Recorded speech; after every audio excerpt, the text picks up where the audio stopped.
Right. So today I will look at system analysis phase, especially requirement modeling part. But before we start looking at modeling tools and techniques, I would like to briefly discuss some of the system development methodologies in detail, right?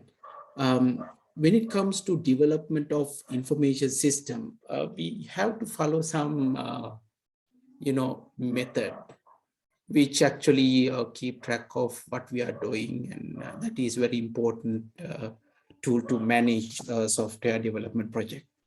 So some examples, for example, the traditional the system development life cycle, or SDLC, that is exactly what we are discussing at the moment.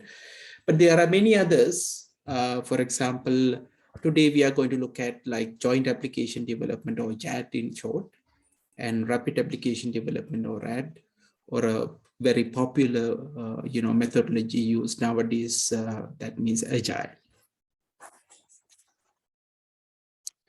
Right. Now basically the system development life cycle, SDLC, we have already seen there are 5 steps that we are going to discuss in detail. We start with system planning, and then system analysis, system design, system implementation, and then finally, we will also going to look at system support and security. So in each of these stages, usually there will be some outputs. For example, in system planning stage, we will have preliminary investigation report as the outcome. And once we finish that, we'll enter into system analysis phase, which generates system requirement document, and then to system design phase, where we will get system design specification document. And then we will have a system implementation, which we will get a functioning system. Now, once we have everything is set up, and security and support and everything as the last stage, we will get for your operational system. So this is where we are going to, heading. Right. So if you go into a little bit of details of, in SDLC, if you start with the system planning stage, that is the first phase of system development life cycle. And basically, as I told you earlier, that actually start with some system request, right? During the investigation, especially preliminary investigation, to evaluate this request, and then you will get the preliminary investigation report. Remember, we discussed in the previous one different feasibilities that we will look at. For example, we discuss whether we have operational feasibility. That means once we, develop the system, do we have necessary staff, knowledge, equipments to, handle the information system and so on. Then comes the system analysis phase. That means basically we are going to build a logical model. That means we are going to look at, different requirement modeling. And then we also have, fact-finding phases, like you are going to conduct interviews, especially with the top management, and then surveys, questionnaires, and then especially with the, when you have a large number of groups, then document reviews to understand the reporting requirements, observation, just to have a, overall idea of what is happening, and also the sampling.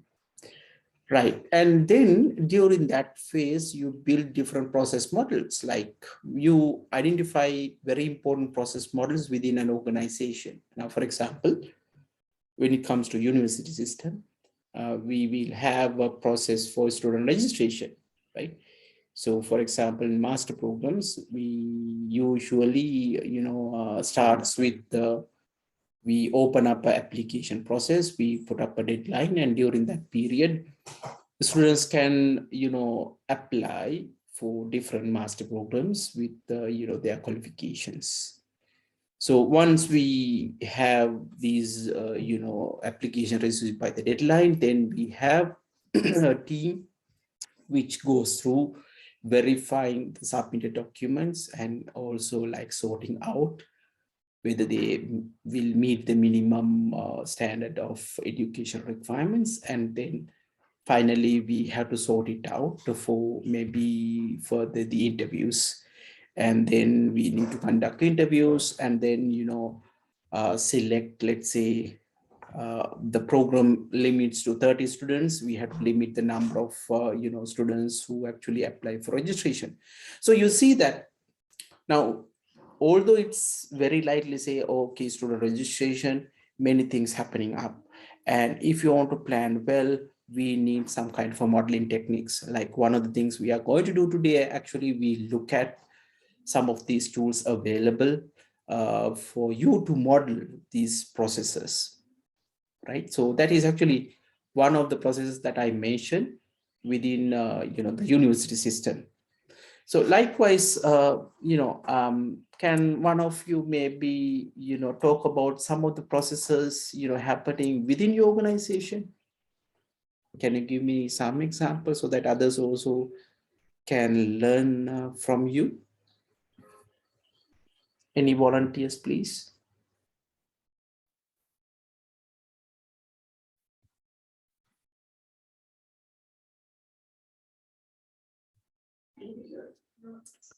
How about Tarindu?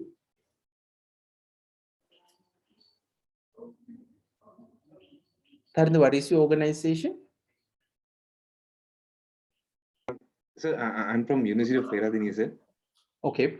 So in your case, like in which section you are in?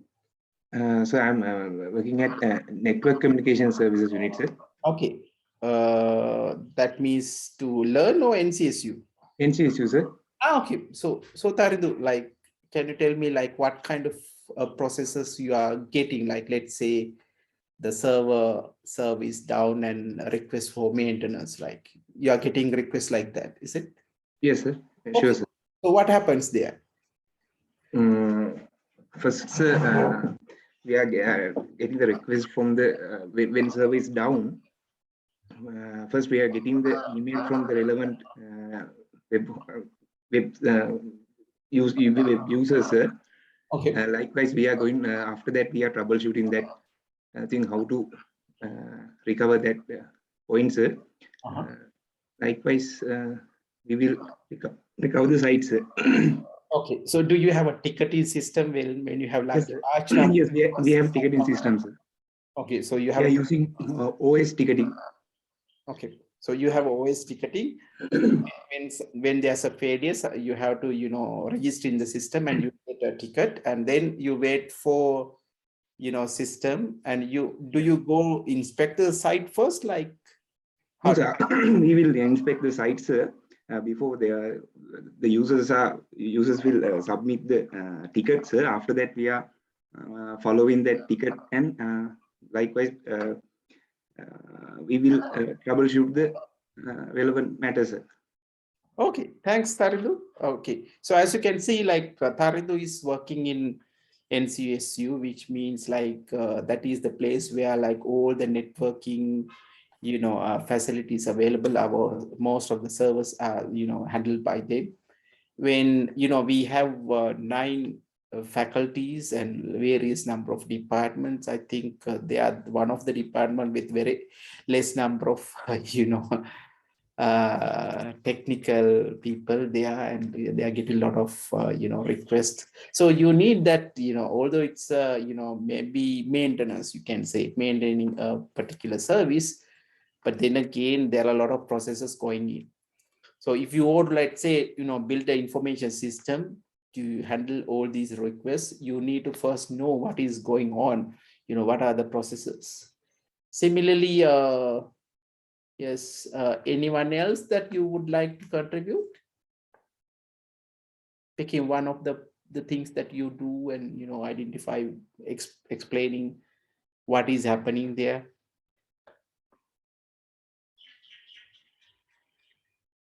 How about Hasanti?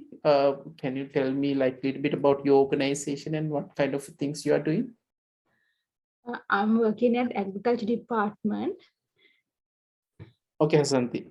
Yeah, what kind of things you do? Like, can you tell us a little bit about like one kind of Um, uh, processes happening there? Like,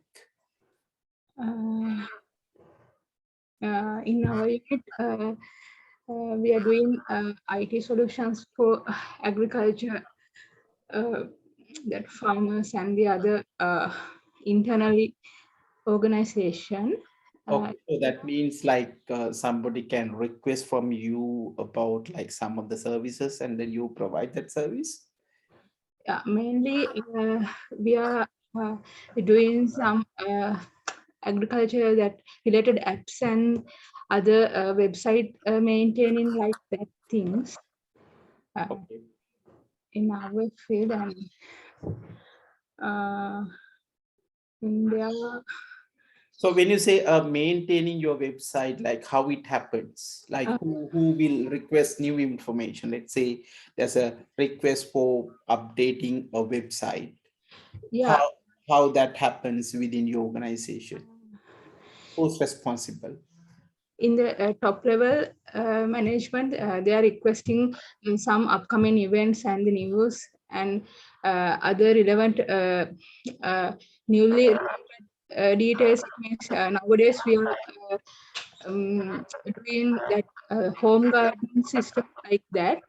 They are requesting to create web pages for home garden with new technologies.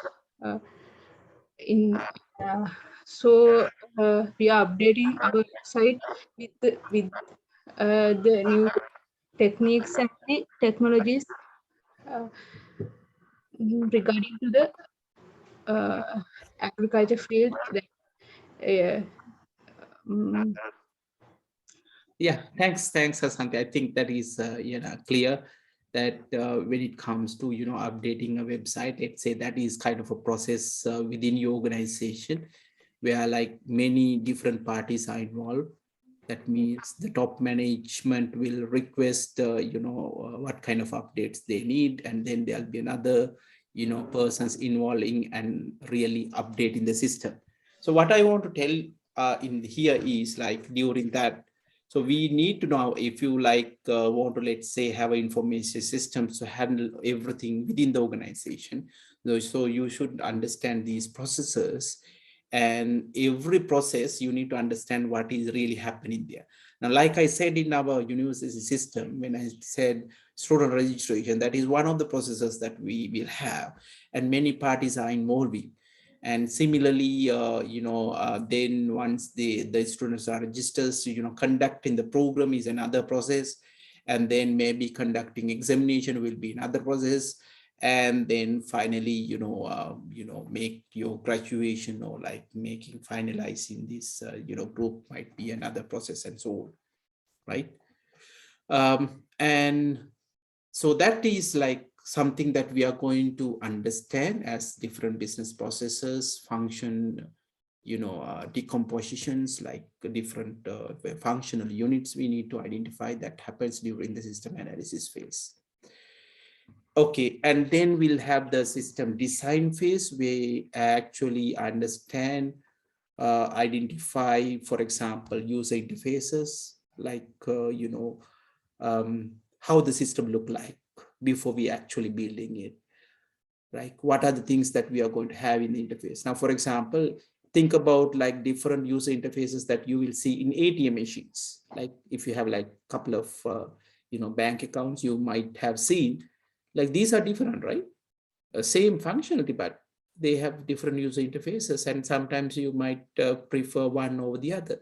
So in design phase, we have to look into that, and we have to have some idea of what exactly we need.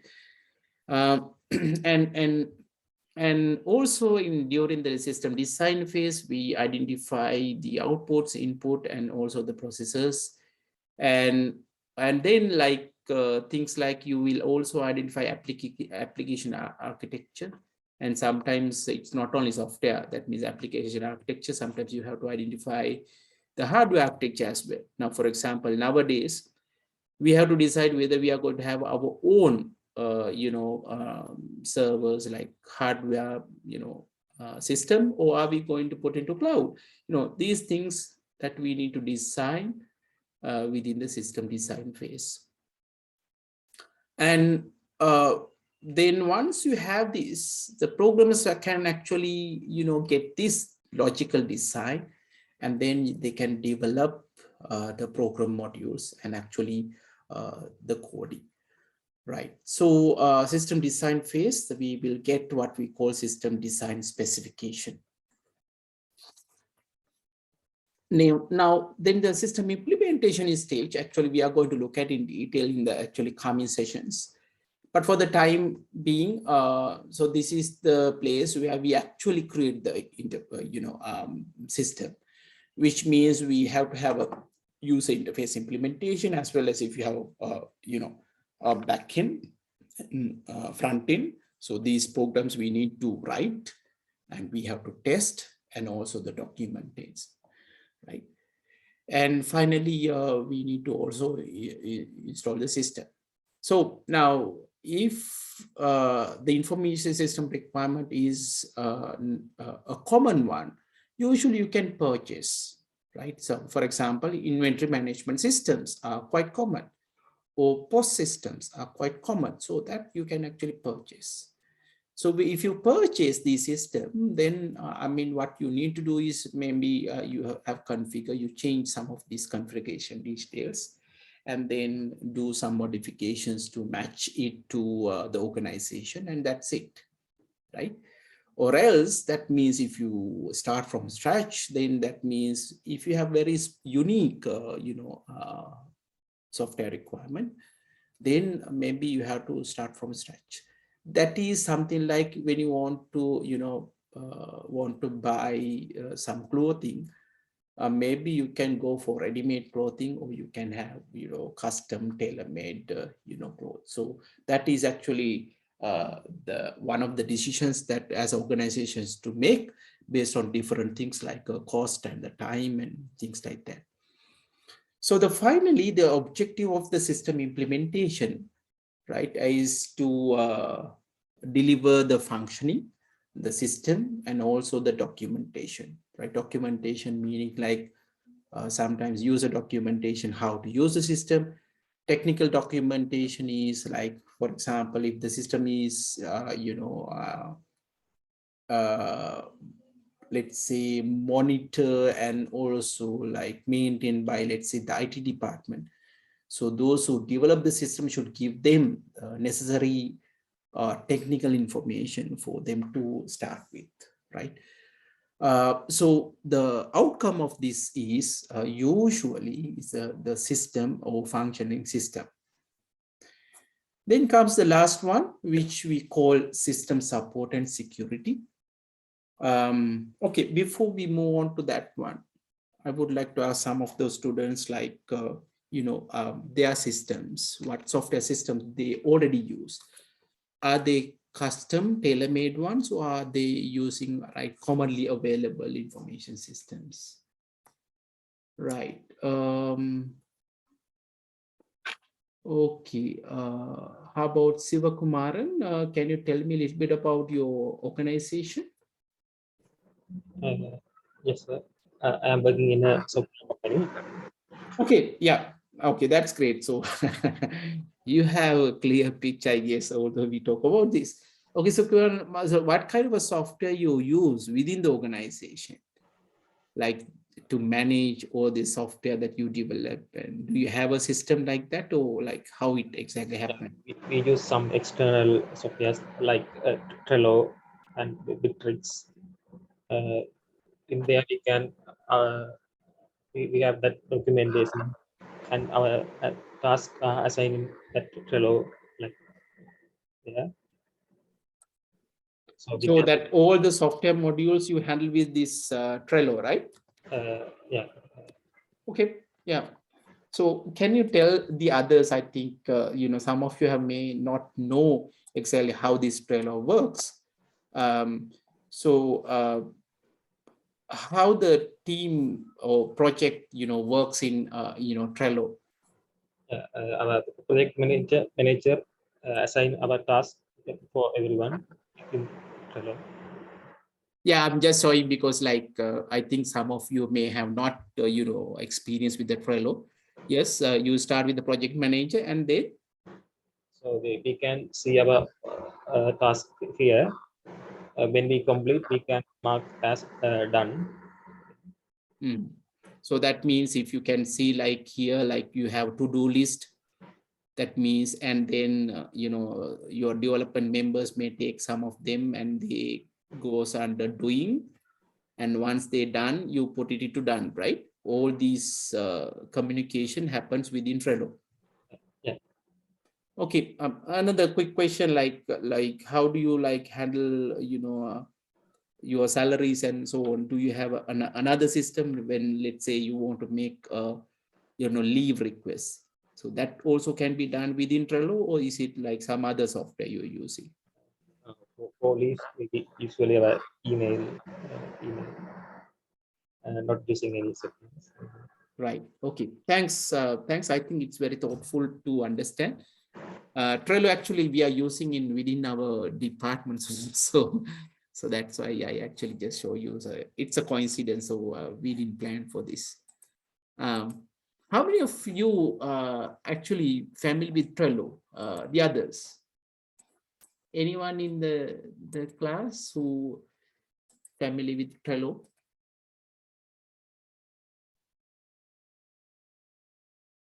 Okay, yeah, that's okay. Okay, as you can see, Silko, this is like Trello is already available, right? Yeah. That means you just purchase it like, so how this purchasing happen? Is it for every user you have to pay? Do you have any idea?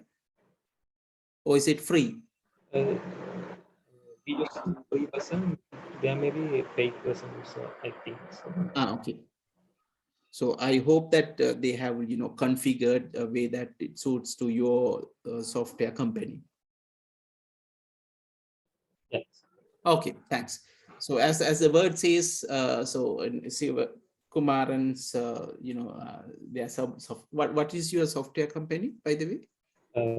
We've done international. Okay, so that they are using Trello to manage all the software projects, and that is actually already available one.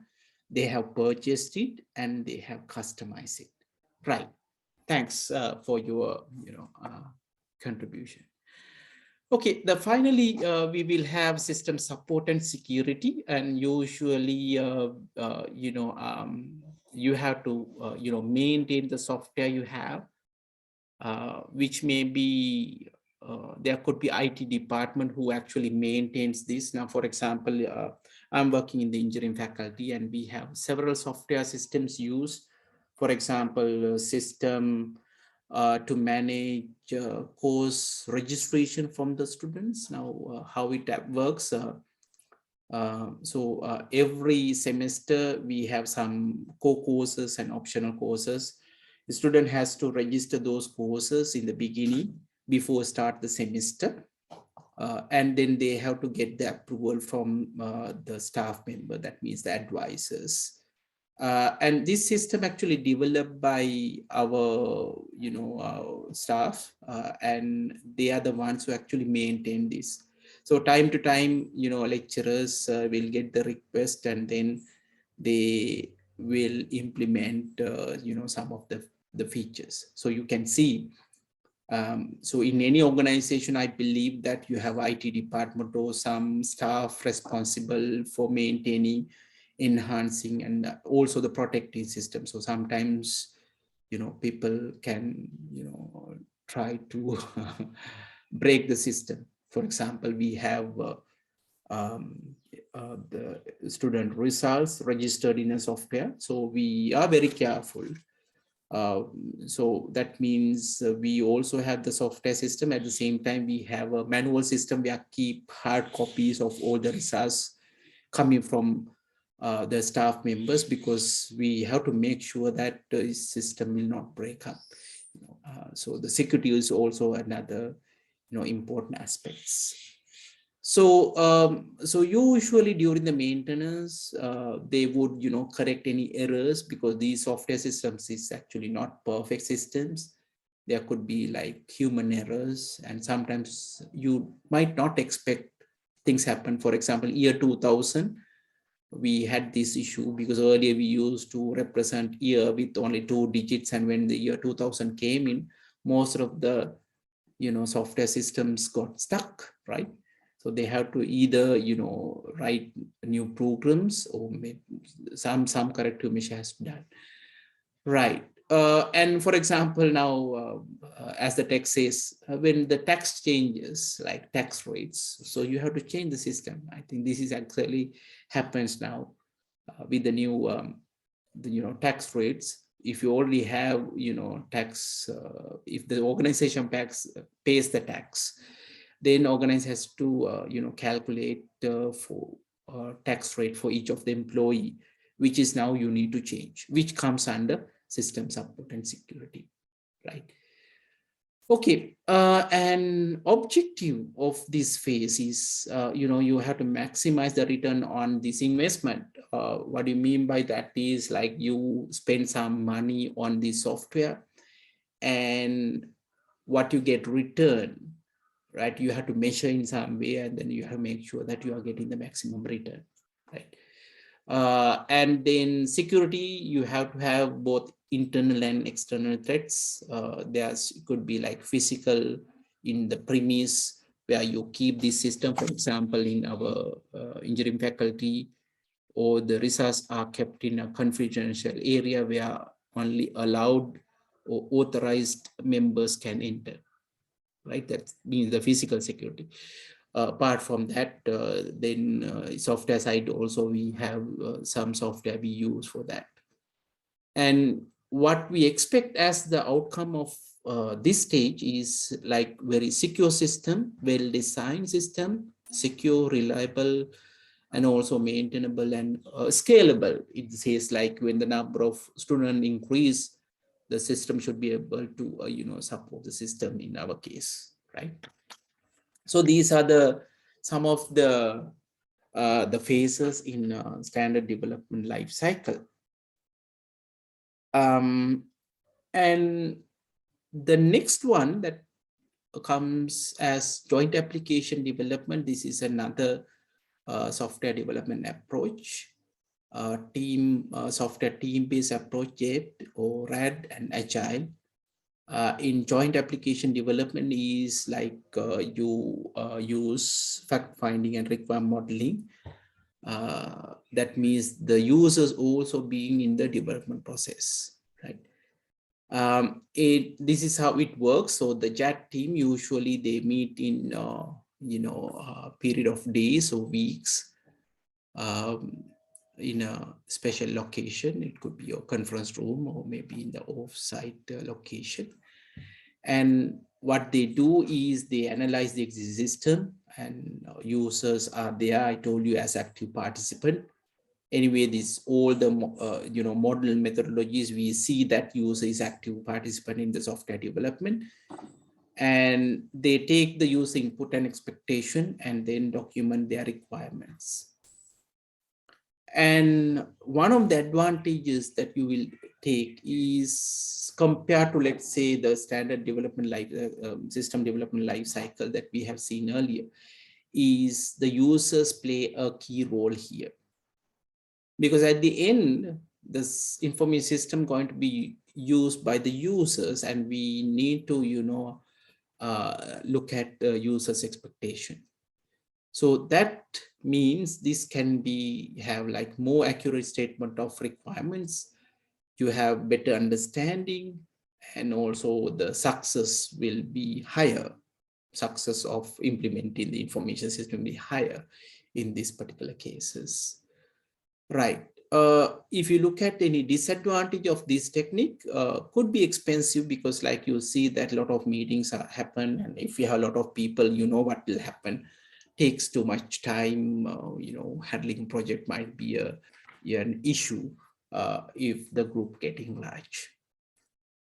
And then there's another methodology called rapid application development, or RAD, that's based on team-based technique.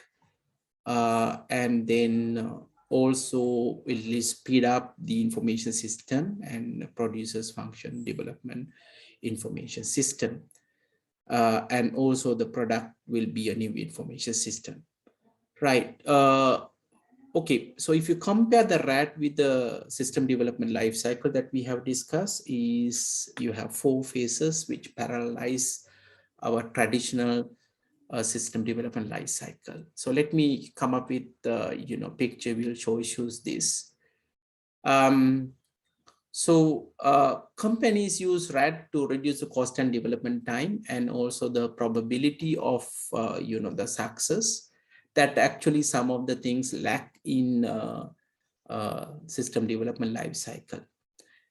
And how it does is come up with a small functioning units which we call prototypes and heavy user involvement, right? So that means it creates what we call the working model, the prototype, early as possible, which means like maybe a system with less features in the beginning. And then you give this to the user and you see whether that it meets the user requirement. And then you come up with any changes, right? And based on the user input, the working model could be, improved, or you can implement new features, right? And that iterative process can continue until you finally finish the complete application, right? So as you can see, these processes are run in parallel. We have requirements planning, user design, construction, cutover. So these are the phases, but these actually, you can see it as a kind of a parallel phases compared to system development life cycle, right? So you can see that after completing these requirements, right, and user design constructions coming up, parallelly, and then as I told you earlier, you come up with some prototypes, that means working models, and keep on improving as a as kind of a differentiation. That means iteratively you work on this until you get the complete working information system. And once you do that, you go to the cutover phase, which means like you are going to really implement the system, right? So these are the basically what will happen is the JAD, joint application development methodology. Okay, and then rapid application development advantages. So here we will get the systems very quickly, which means compared to system development life cycles, you will get a lot of savings when it comes to costs. Right. The disadvantage might not be, the rapid application development heavily focus on the system itself, may not, put emphasis on strategic business needs, that long-term plans, right? So what it means, the system might work well for short term, but maybe long run, there might be issues, right? Yeah. So accelerated time cycle might allow less time to develop quality consistently and the design standard. So if you have this life cycle, meaning you have a limited time for the develop, the test, that might affect. Whereas in system development life cycle, you have a complete that one, and then you go to the implementation. So that means you are going to completely finish the system, and you go to the next phase, first phase, and if you go to second phase, third phase, and fourth phase. In rapid application development, you don't focus like that. You focus on more functional units and then keep on improving them, which might sometimes lose for example, documentation. They don't focus on designing the whole system, maybe part by part. right? So that might affect the quality of the system, right? Sivakumaran, do you use any of these techniques in your software development? We follow this agile method. Agile method. You have not experienced any of the previous ones? Uh, no. No, okay. Okay. So can you tell us a little bit about the agile methods, the how actually you use to develop the software projects in your organization? After the requirements gathering, we start to develop the programs. Every 2 or 3 weeks, we release the programs for the testers. So the testers can check any if they found any issues, they will report us. So every 2 or 3 weeks, we have a release. Okay, so when you say releasing a software, it will be directly for the users. No, to the testers. That means for the testers, right? Yeah. How about the user involvement? Like if you have a client, when your client comes into this development process, is there any place that the client can comment on your development work? We have set up a separate environment to clients. So every once a month, we can we can solve how to develop them. Yeah. So once the testing is actually finished, you present that software to the clients. Yeah. Okay. Thanks a lot.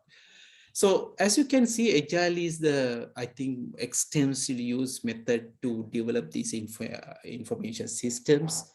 As Sivakumaran said, most of the time, these systems are developed incrementally, and you will have a series of prototypes, right? And getting especially feedback from the users, right? So in agile process, continuous develop, revise, extend, and merge early version of the final project, a product, right? I hope you are using, Asivakamaran, are you using Git heavily? Yeah, mostly we use Bitbucket and Git also. Okay, so that is where the repository is, like when you want to go for earlier version of the code, you use that, you use different branches to do that, is it? We have separate branches. Okay, yeah, thanks. So you see that the code maintenance also very tricky business when it comes to agile processes, because sometimes you may have to go for previous version and so on. And the agile approach emphasizes continuous feedback, especially feedback coming from the clients or the users, and then each increment is step affected by what was learned in the prior steps. So that means sometimes when in the development we make mistakes, but the advantage you are getting in agile processes, you can actually always learn from previous steps. So one of the agile method that we are going to look at is a Scrum. Sivakumaran, are you also use Scrum? No.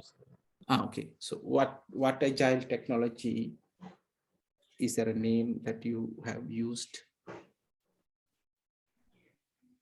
So you are not using like the term like backlog there? We use the backlog. Okay, yeah. So yeah, there are different methodologies, Scrums and Agile, and Scrum is one of that. So all the product features or the requests, actually, we call it the backlog. And then the development team actually take into account. So that is where this, what they call is sprint, right? Within 2 to 4 weeks, sprints are there to develop this, product, or maybe you can say it's a prototype. So that means you have a complete software, a working solution, not the complete final one, but within that period, and then you can also like present it to the, the user and get their feedback. And then you have daily meetings. Is it Sivakumaran? Do you meet daily regarding morning and evening? Like Yeah, every morning we have daily stand up. stand up meetings are there? Okay. Yeah, in any standard Scrum, they call Scrum meetings. So every day that you look at, like, okay, what are you doing, or what are the issues, like these things that they actually discuss, and then at the end also, like, they have review meetings which can identify any bottlenecks in the development. Right. So the details system development version of Scrum, you have same intense interaction. It's more mental than the physical, the development. And each session, the members, you have different roles. In initial one, they usually call pigs or chickens. And the pigs, they call the product owner or facilitator, and or the development team. The chickens means like users and other stakeholders and the managers. The Scrum sessions, we have some guidelines, and we have time blocks, interaction, and some team-based activities, which results the deliverable of the software. And then they have a series of scrums to pose action and allow players to reset the game plan, which remains until the next scrum. So during each of these period, they develop, part by part. So the advantage of the agile is it's very flexible, efficient, especially in adaptive software development. That means if your requirements are changing over the time, agile method is the best. I think that nowadays in most of the time information development, information systems goes into that direction, because our technologies are changing, which means I think you cannot stick into one technology. So that means that change should be adapted. So you have to go for agile.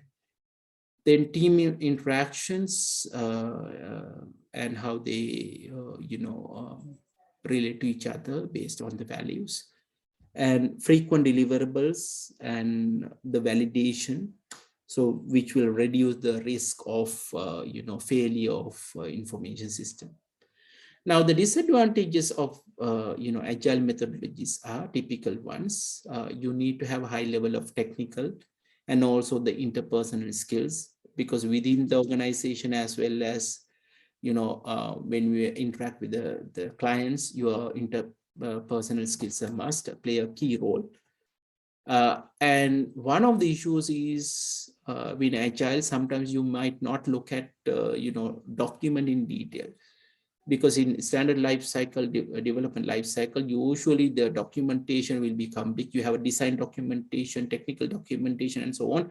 But when it comes to agile, the focus for the document is very less. Is it true, Sivakumaran, in documentation? Yeah, in the agile method, we can't get the full documentation in the early stage. Okay. So that statement is true, right? Lack of documentation. Yeah, doctor. Yeah. Okay. Yeah.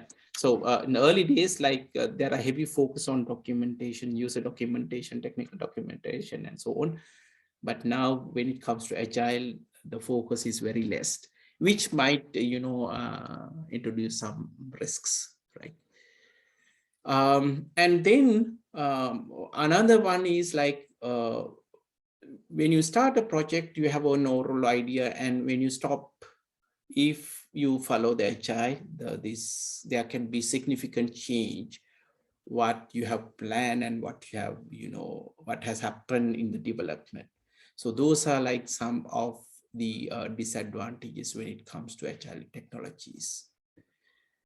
Right. So now let's look at the analysis phase. So objective of the system analysis phase is to understand the project proposed, and we need to ensure the support of business requirements, and we need to build a solid foundation for system development. Now, so for that, you can see we have a requirement modeling, data process modeling, object modeling, which will derive or which will support the development strategies, right? So to develop that, we first of all, we have to look at all our requirements so that we need to model them. So these are some of the activities happen within the system analysis phase. First one is requirement modeling, which means describing the current system and also the requirement for the new system. And then we will also have data and process modeling.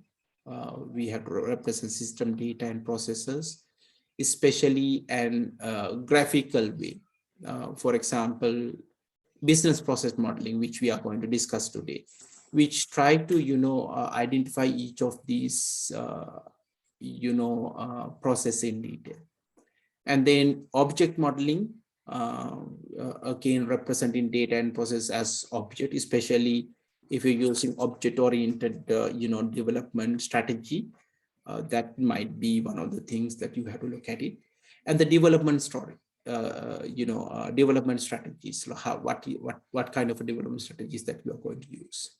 So at the end of this will be the system requirements document, which is, you can say, okay, your overall design document for the new system. It's like when you want to build up your house, right? We normally request architect to come up with the design before you actually implement it. So he might come up with, the overall, the plan, and then structural design, electrical design, plumbing design, and so on. Similar things goes with the software development as well. Okay, now I think we discussed the basics that we have, we need to look for modeling tools and the techniques, right? So when it comes to different tools we are using in this phase to help, first of all, when we have the discussion with the users, the clients, to understand each other, we cannot use any technical language, but we need some graphical way of representing the system, which is very important, right? So the modeling, we will model, help users, managers, IT professionals to understand in the system. And usually you have a lot of graphical models, right? The idea is you use non-technical language to represent the system, right? In various stages, right? And you need to use various tools as well. Right? Now, for example, we use different tools to identify the business processes, the requirements, and also the user interaction, how users interact with the system. Now, for example, business processes, we can talk about, functional decomposition diagrams, or business process, modeling, the techniques. User interactions, we have a user, diagrams. That means we need to look at different users and what kind of functions they perform and so on. So system analysis use the modeling, fact finding interactively, which means you interact with the various personnel to get what is required. And they can use functional decomposition diagrams, which we are going to discuss today. Business process models, again, we are going to discuss today. And data flow diagrams, which we will discuss in the next session, and unified modeling language, UML diagrams, to understand system requirements. Again, we are going to discuss in the next session. Right.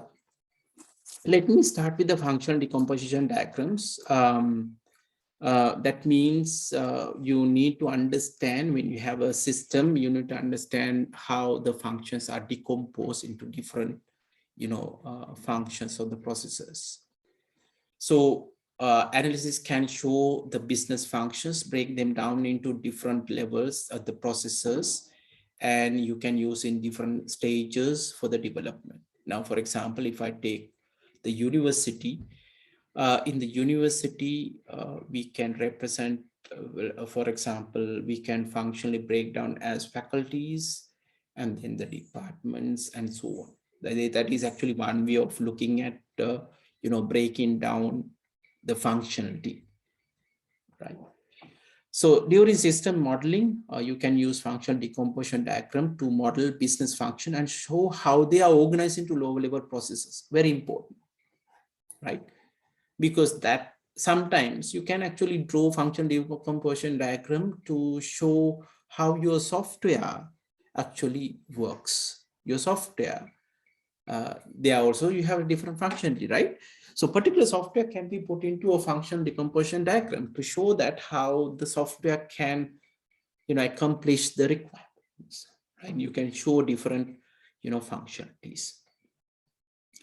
Right, now here is an example. I think this is from the book, which actually shows you a library management information system. And these are different, functionalities. You have human resources, which means like your librarian, library staff, you have to handle that. Then finances and accounting, which actually handles library. And then the most important part of the library management information is actually library operations. So that's why we actually look at more detail under library operations, fundraising, and user acquisition. So the library management information system can be broken down into those, 5 functional components. So under the library operations, now we go into detail because that is the most important one. You can do the same for others as well, but here, since this is the main one, we will look at the details of library operations. So under the library operations, we can see operations budgeting, book management, then personal assignment. And again, most important part is the book management. And then under the book management, we can, see most important functions like adding and removing books, check out and return books, archive, check out list and user list, use update, report generation, and so on. So you can see by looking at functional decomposition diagram, you can identify, okay, what are the functional units and what functions happen within these different units. Again, very important, especially before you develop the system, you should look at this, right? The same diagram can be like, this is like for the information system, but you can also develop function decomposition diagram for the whole organization and like different, functional units and so on. Okay, so the second one actually it's another functional decomposition diagram where we try to represent e-commerce website and what is happening inside the e-commerce website. So e-commerce website like Amazon, for example, um, there are some listing of items and, customers can actually look their items within the system and then they can add what they need to purchase, and then then the system can register everything and they can actually ship the ordered information to the user. Now you can see here the functional breaking down of this e-commerce is actually there are two, like one is dedicated for customer services and the other one for the administrative services, right? For example, in administrative services, it actually have functions like adding and editing inventory. For example, adding a new book or updating an inventory. So these things and these are administrative tasks like adding items to the system. But under the customer services, you can say that, okay, customers are allowed to browse, search, read reviews, write reviews, because like if you take a place like Amazon, you can see, you can search for items and then you can read reviews. Like those who have already bought this item, they sometimes written down the reviews. So the reading reviews and writing reviews comes under customer side. Similarly, you can also have a shopping cart that functionally the customers can, add or delete item to the system. And then you can authenticate the customers. You can maintain user profiles. You can maintain purchase history. For example, Apple, Amazon, once you make a purchase, like it will be recorded. You can go to history and see, right? And within the purchase, for example, the users can place the order and provide the shipping details, and then you can have the checkout, right? Similarly, comes under the customer, you can also have new user registrations, create user profiles. So those comes on. So you can see this functional decomposition diagram can show in detail how exactly the functional units you need in this information system. Okay, anyone of you are familiar with functional decomposition diagrams in your organization?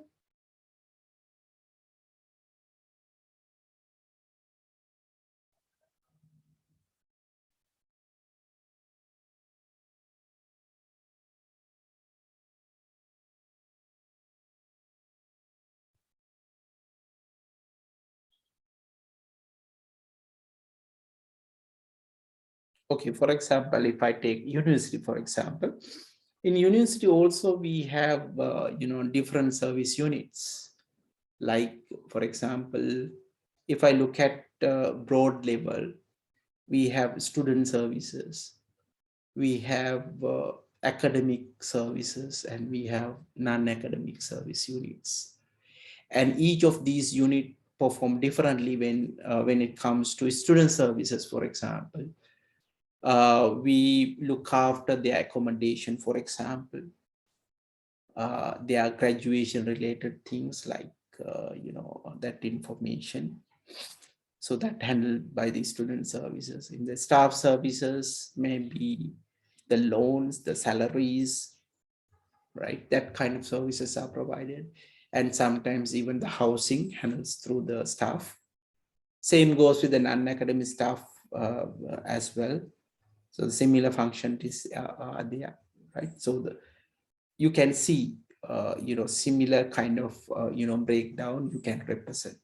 So knowing this and graphically represent this is very important for you to make the decision. So that is actually one of the graphical, models that you can actually use. Right. The second one that I would like to discuss today is business process modeling, right?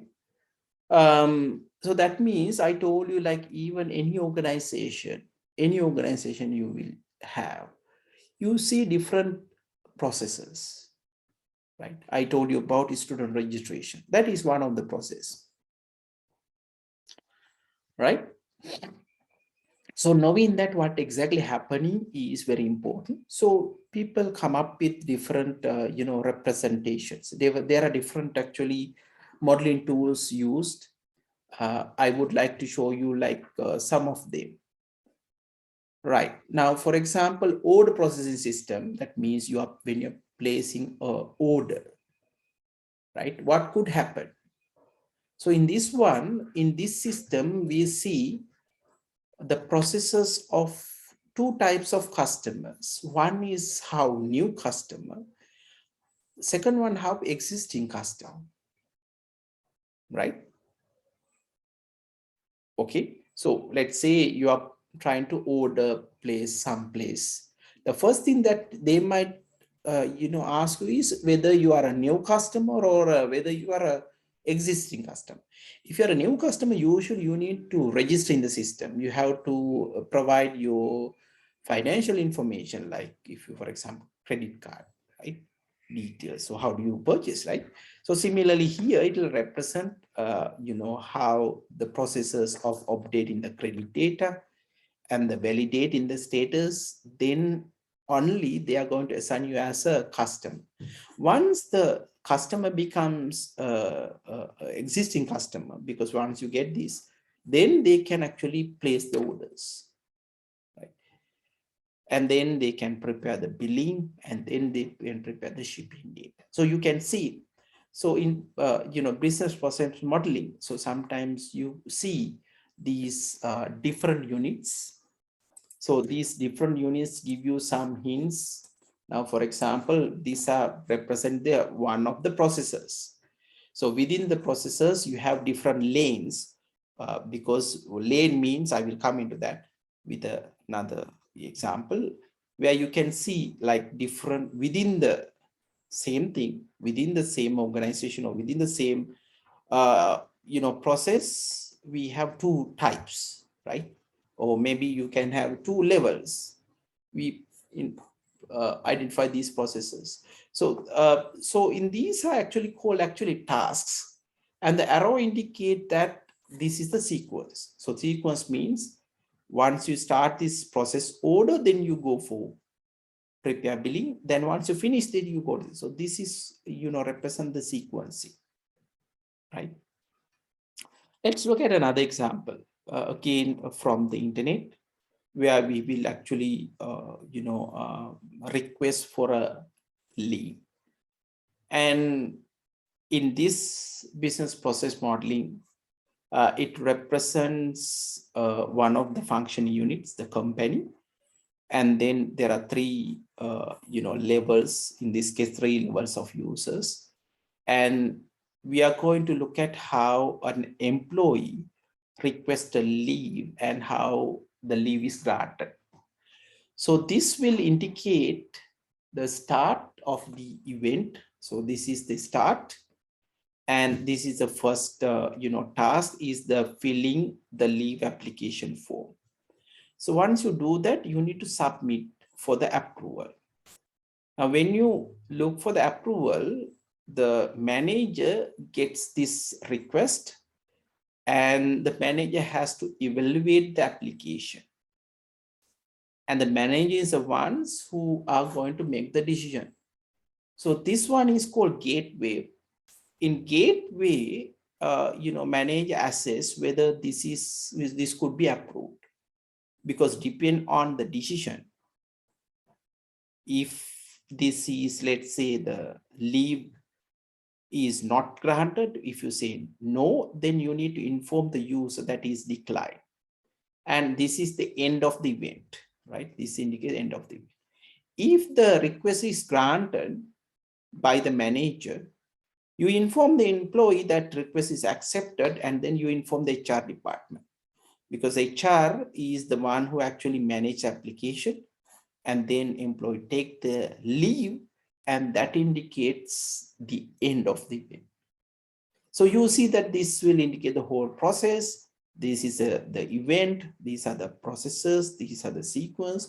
You can see, you can actually shows you the different levels and how they handle what kind of a task they had to perform and so on. Again, very important, right? Another example, again, I have taken from the internet, and in this one, you will see a little bit more details. Actually, if you look at business process modeling, we can have a separate session for this. But my aim is today is to highlight what is happening there. So in this diagram, you actually see PISA ordering business process diagram, process modeling diagram. And there you have two independent individuals, or the functional units. One is the customer who actually ordered the pizza. The other one is the pizza shop. So you see here, the event actually start with, let's say, customer is hungry, and by ordering a pizza through maybe, let's say, website. So he might, the first task would be the selecting the pizza and the ordering pizza. And usually system will generate an email and inform the pizza shop. So this dash lines, the earlier ones we have is actually only line sequence lines. This dash lines actually shows you the message passing. So that message passing means once you say ordered, pizza, that actually, indicate or informs the pizza shop that, okay, there's an order. Right now here, there are like couple of tasks happening. Again, there's a gateway. So once you get the order, you actually put into the chef. this order actually received the clerk, and that put it to the chef, and chef is the one who starts the baking pizza. And one is done, it has to go to the pizza delivery guy, right? And then you need to deliver the pizza. But by that timing, it takes some time. So that here you will notice here is the delay it indicates, usually about 1 hour. And during that period, what might happen is user might ask for the pizza, okay, whether this is ready, is why it is delayed, and so on. And the clerk has to, calm the customer by saying that, okay, we need few more minutes, okay, wait, it's on the way. So that process is happening here. So you can see that that is also there. So once you actually deliver this, right, then the payment should have happen. So usually customer will pay and the guy will receive the payment. Once you receive the money, then guy will hand over the receipt, and then you eat pizza, and that will actually stop the pizza ordering process. At the same time here also, once you receive the money and pay give back the receipt, that will end up here, right? So here you can see the start of the event and also the end of the events, all the different tasks, different gateways. And also we can also see additionally, compared to previous one, we see how the message are passing in between, which is again very important. Right. Okay. So I'm not going to go into detail, and I'm not going to ask you to draw a business process model, but I think it is interesting. So those who are interesting, I think you should read on. There are a lot of articles there, and there are a lot of tools available you to understand. There are actually free tools also, where you can actually draw these diagrams, right? Any questions before we move further?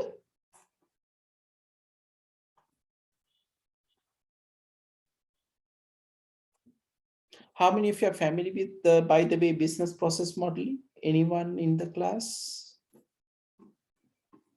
We have already done this in your previous subject, or is this the first time you are hearing business process modeling?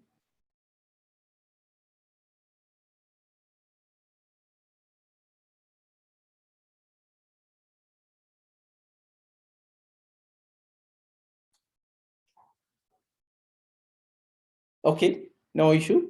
So those who are interested, you can always you can go through the book. You can refer the notes. There are a lot of documentation out there. There are some standards, business process modeling standards out there. I think it's right now, the standard one is version 2, came around like 2010. Yes, you can look at it, the details. But if you're interested more, maybe I can share some of the software and then also the details, in any case, if you're interested. Right. Now, these are the two actually modeling techniques I would like to discuss for today's one. So the next week, I will also look at another modeling technique, which we call data flow diagrams. That means we focus more on the systems, how they store the data, and also the processes, and also the transformation. Again, that actually I will discuss in the next session. Right. So during the system requirements, system developers identify, describe all the requirements and all the features that you need to include, right, which will satisfy business requirement. And not only that, it should be acceptable to the users, right? So all these system requirements, right, comes under 5 categories. For example, you can come under outputs, input, processes, performance, and controls. So let's go into details. Now in this one, first one, output. The student record system must produce transcript for each user showing the course code, course name, number of credits, grade, and date of examination. Like in the university system, for example, we need to produce. Now, for example, when you get transcript for the MSc, right? So your transcript show the course code, course name, and number of credits, grade, and also data. Again, very important, right? Inputs. Now, when you input, there are some requirements, right? Student grade must be entered machine scanned, scannable form prepared by the instructor. So input also sometimes you have standardized. For example, in our case, we have a set of predefined formats that we need to prepare your grades, right? So interestingly, then the system can read easily these inputs. There could be process requirements, like once you enter the grades, we need to calculate the GPA, right?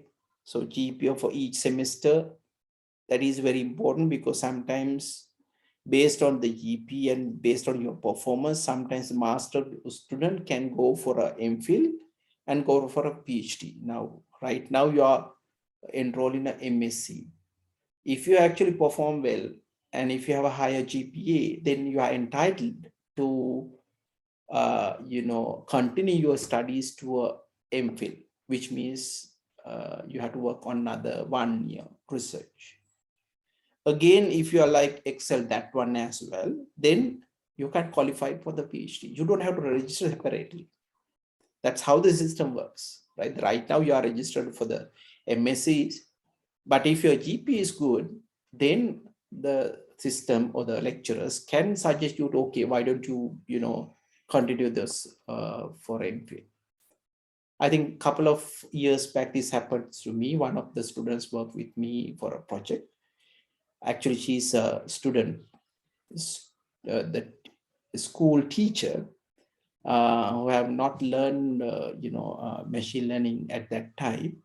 She has done, learn most of machine learning stuff herself and done work which is actually could be extended to MPhil, and actually lecturers were suggesting her to, do MPhil, right? So the process requirements are also there. So there are some process requirements, the GPs, and then performance requirements, like how many students that you can actually have online. That is also important, and that is also important decision that you have to make, especially if the system is a cloud environment. Nowadays we mainly focus on cloud environments. You have to make the payment, though you have to make the budgeting according to the number of users. So you have to have performance requirements. Then controls, right? So there should be different control levels. It could be in the operating system level, it could be in the application level as well. Now, for example, in our information system, we have different levels for general users. We have administrative levels. We have different levels given for the staff members, and then for example, vice chancellor or deputy vice chancellor, they have the access for the entire system and so on. So these control requirements are very important. So any system that you are going to come up with, you have to focus on these 5 requirements. You have to look at what are the output requirements, what are the input requirements, what are the processes, what are the performance aspect, performance requirement, and finally, what are the control requirements? Again, very important. Okay, and then during the fact-finding process, right, we have to use different techniques. Like you can use interviews, document reviews, observation, questionnaires, sampling, research. So all these are actually used to collect information. Right now, especially when it comes to managerial level, let's say if you are developing information system for the university, The top level managers you have to meet, like vice chancellors, deputy vice chancellors, dean of the faculties, for example, you have to meet and discuss. But let's say if you want to get some feedback on the requirement from the users and maybe the lecturers, then there are too many for the interviews. Then you go for some other techniques like questionnaires, like surveys, right? Or maybe you take some sample and then you go for interviews. So that actually you have to decide during uh, uh, the system requirement stage. So when it comes to, let's say, interview skills, for example, you have to decide whom to interview, what are the objectives of the interview. You can't meet because they are also busy, you are also busy, you have a limited time, so you have to prioritize what exactly the interview objectives are. Then you have to prepare for it.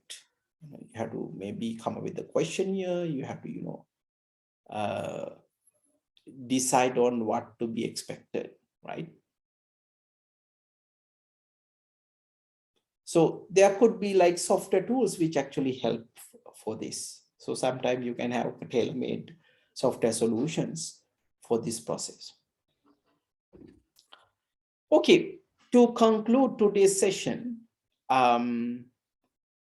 so the requirement modeling, we have to have a clear understanding of what business processes are and the requirements. And then you have to construct some logical model of the system. So when you construct a logical models, you have to use different modeling tools. The two modeling tools that we have discussed today, right? We are going to have two modeling techniques. One is like you can look at business process modeling. That means you look at all the processing requirements.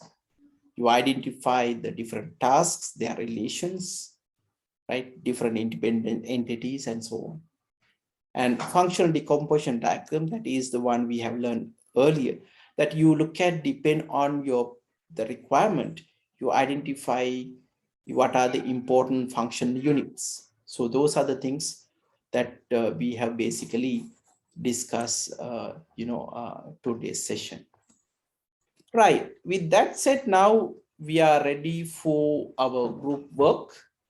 We have 22 today. So I will put you in groups like the earlier. You don't have to stick in the breakout rooms. I will open breakout rooms for maybe half an hour and then I can close. But I think you can work offline. You don't have to in the system, but make sure that you work within the group because I'm going to keep track of who will be in these breakout rooms. Right, now having said that, let me present you today's group work, which you should be working on, and I'll be share my slide as well in case you can take it as a guideline. Right, the third group for today is, as a group, you should work on information system, which improves the objective of one of your organizations. And I told you the first 2 weeks as well. When you're selecting organization, if you have not used your organization previously, please do use in this group work.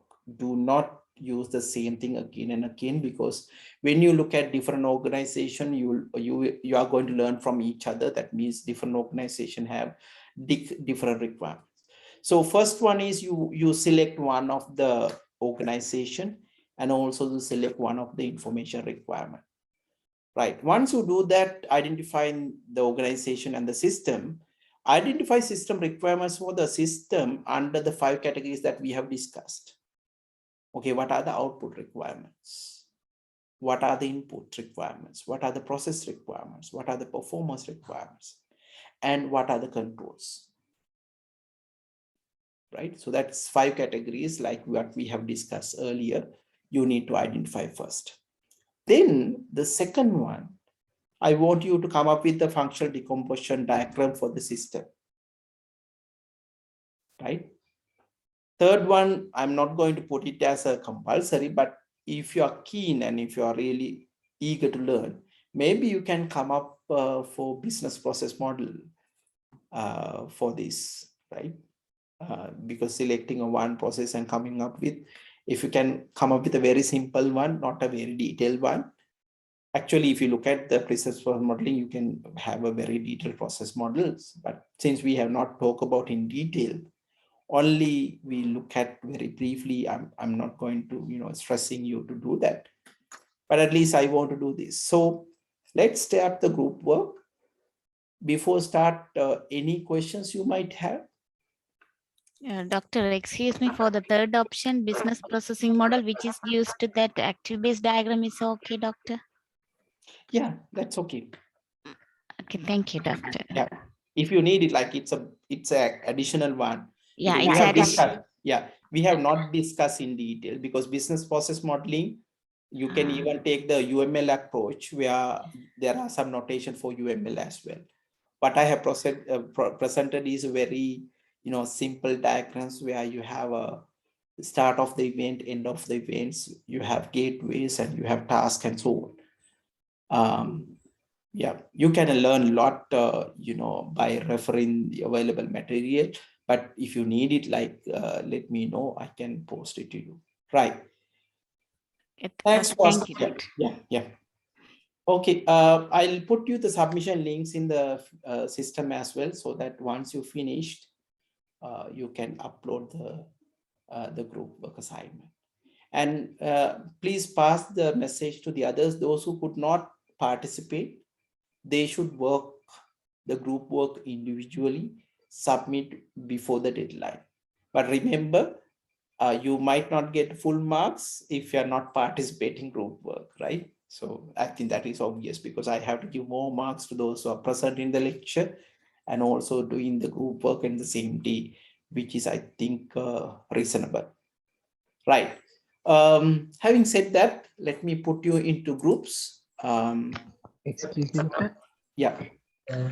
Doctor, the each group work, the every person should update that, or the if one updates, is it okay, doctor? Yeah, one is up. So let's say there are three members in the group. You select one organization. That's all, and submit in one is enough for the three members. Thank you, doctor. Excuse me, doctor, but last two session we uploaded each group with mention about the group members detail also, doctor. Is it Okay. enough for that?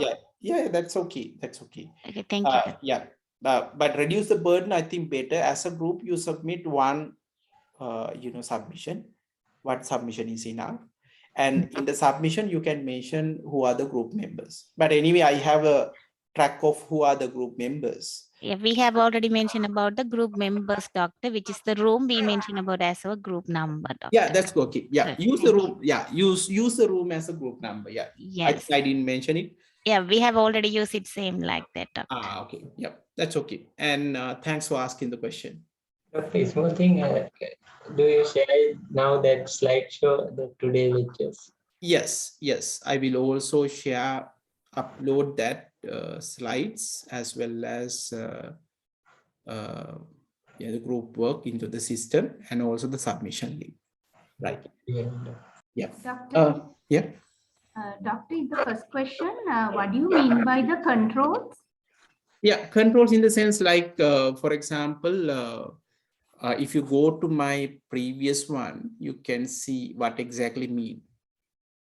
Right now, that means providing the security. First of all, login security. That means for the system, because you are authorized person only, so you have to have login security with maybe username and password. That is one requirement. Doctor, have you mentioned about this control mean privileges like top management, middle management, like?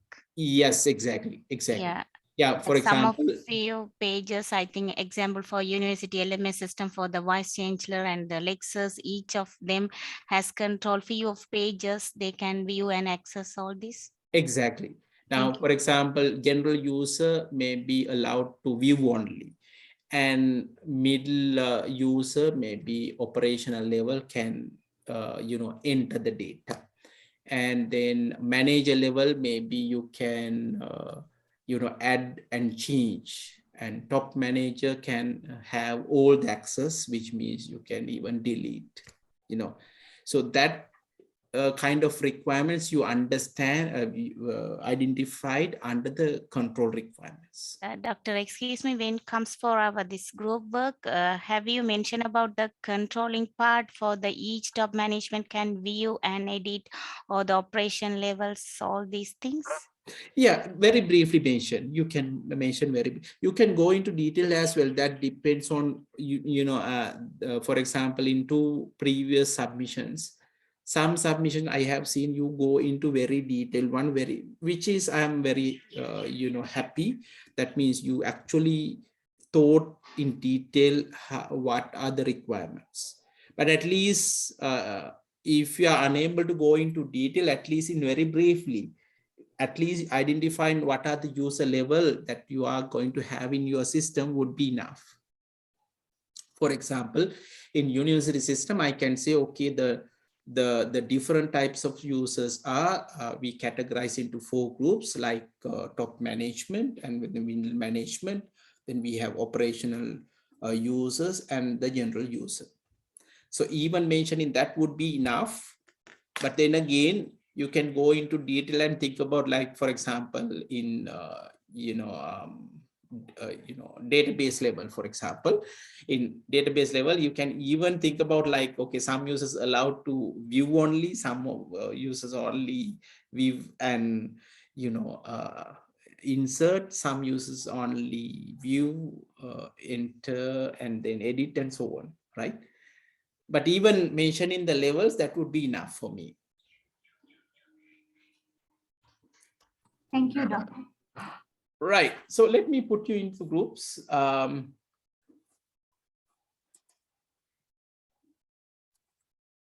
So we have right now 21. I put 7 breakout groups. Right. Here are the groups. Yes. Please go inside to the groups. And I will share the slides in the WhatsApp group. At the same time, I will upload it to the system. Okay.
Hello, sir. Hello.